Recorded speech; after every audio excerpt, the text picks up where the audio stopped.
Assalamualaikum warahmatullahi wabarakatuh, Bapak Ibu yang kami hormati. Pada kesempatan kali ini kita akan belajar tentang soal tes substantif PPG Prajabatan tahun 2022 di bidang studi PGSD. Nah, khusus di video kali ini kita akan belajar tentang bentuk penilaian. Baik, bagi Bapak Ibu yang berminat untuk mendapatkan e-book yang telah kami buatkan, silahkan Bapak Ibu bisa menghubungi WhatsApp yang ada di sini. Ya, di e-booknya nanti ada 400 soal lebih yang kita buatkan, yang dilengkapi dengan pembahasan. Nah, ini kita sesuaikan dengan materi uji bidang studi PGSD. Nah, jadi e-book ini khusus untuk Bapak Ibu yang PGSD.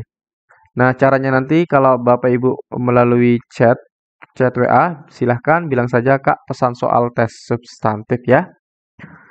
Oke, langsung kita pelajari dulu soal yang pertama.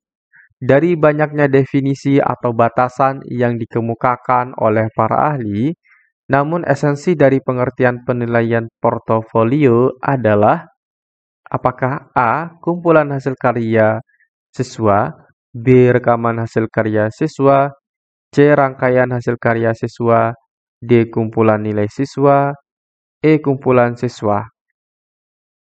Nah, di sini adalah yang kita lihat dulu ya, kita lihat dulu soalnya. Esensi ya mengenai pengertian penilaian portofolio. Apa sih yang sebenarnya arti dari penilaian portofolio ini? Baik, kita lihat jawabannya adalah yang A, yaitu kumpulan hasil karya siswa. Nah, kita bahas dulu apa sih itu portofolio.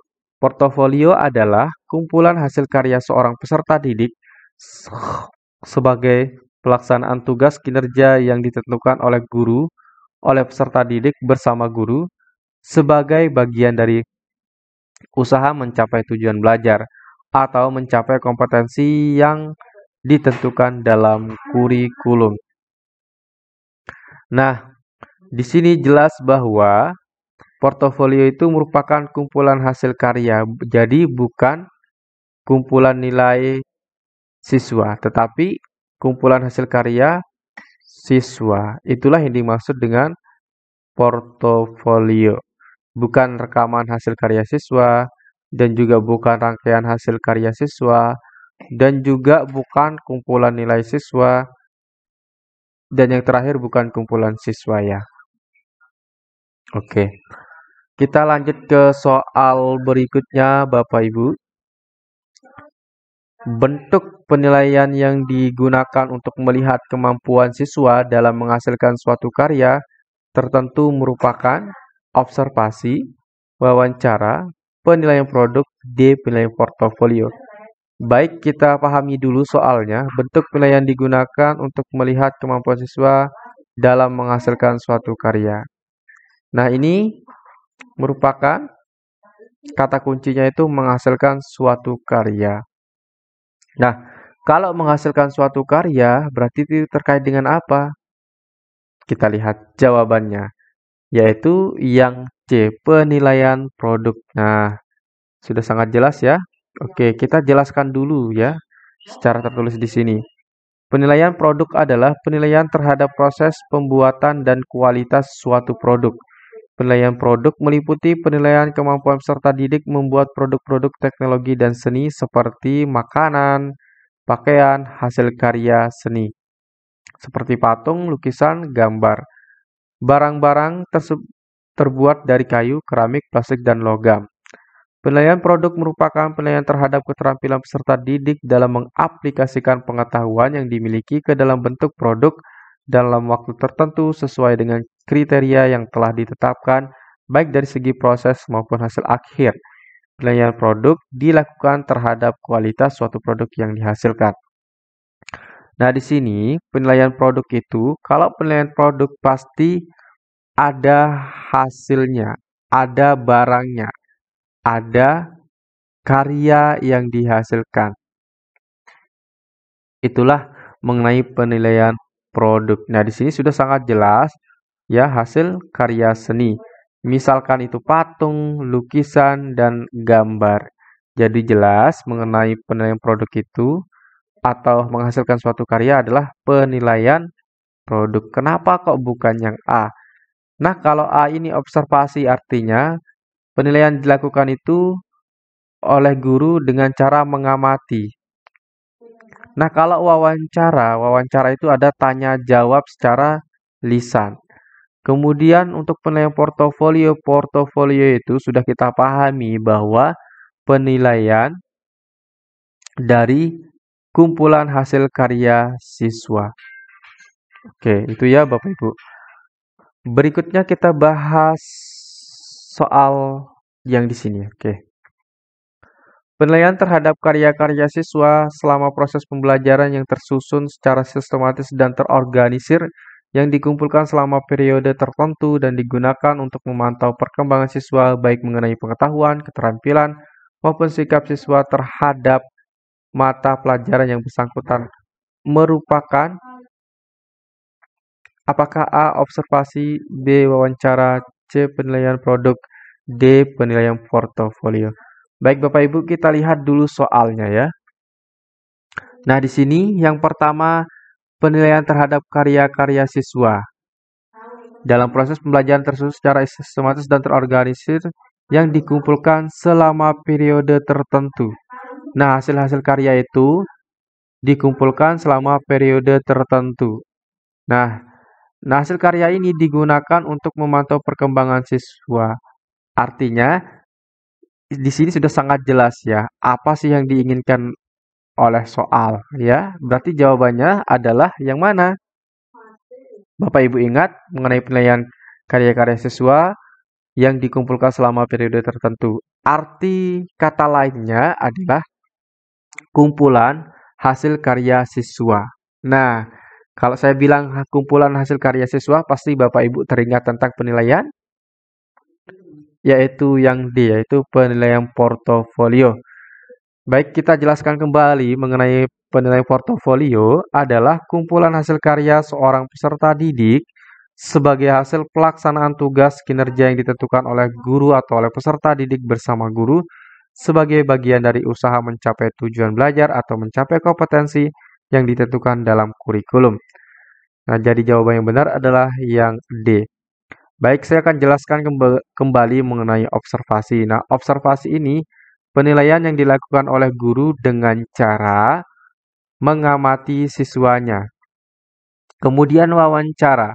Penilaian yang dilakukan oleh guru dengan cara wawancara, yaitu adanya tanya jawab. Kemudian penilaian produk. Kalau penilaian produk itu ada hasil karya yang dinilai. Tetapi bedanya produk dengan portofolio, produk itu hanya misalkan sekarang siswa akan membuat patung. Nah, yang dibuat hanya saat itu saja yang dinilai, bukan dari kumpulan-kumpulan karyanya. Tetapi di sini hanya satu karya saja. Oke, kami ingatkan kembali Bapak Ibu yang berminat untuk mendapatkan e-book ini, silahkan Bapak Ibu bisa menghubungi WhatsApp yang ada di sini ya. Harganya juga sudah kami terapkan di sini. Di e-book ini kita akan bahas mengenai materi uji bidang studi PGSD. Jadi, e-book ini khusus untuk Bapak Ibu yang memilih bidang PGSD. Nah, cara memesannya nanti Bapak Ibu bisa bilang, "Kak, pesan soal tes substantif." Baik, kita lanjut ke soal berikutnya. Penggunaan asesmen alternatif dalam penilaian hasil belajar siswa disebabkan adanya pendapat dari ahli bahwa tes tertulis, titik-titik. Apakah A lebih banyak ditulis dalam bentuk objektif, B tidak ditulis oleh guru yang mengajar, C hanya cocok untuk mengukur ranah kognitif, D lebih bersifat bottom up. Nah, kita lihat soalnya Bapak Ibu ya, penggunaan asesmen alternatif. Nah, artinya kita diminta untuk menggunakan penilaian selain menggunakan tes tertulis ya. Di sini tes tertulis. Nah, jadi kita diminta untuk menilai siswa itu bukan hanya menggunakan tes tertulis. Karena apa? Nah, itu yang ditanyakan ya. Disebabkan oleh apa gitu ya? Disebabkan oleh apa? Jadi menurut pendapat ahli itu di sini yaitu disebabkan karena hanya cocok untuk mengukur ranah kognitif. Nah, bahwa jelas kognitif di sini diartikan sebagai pengetahuan saja ya atau yang ada di dalam kepala saja.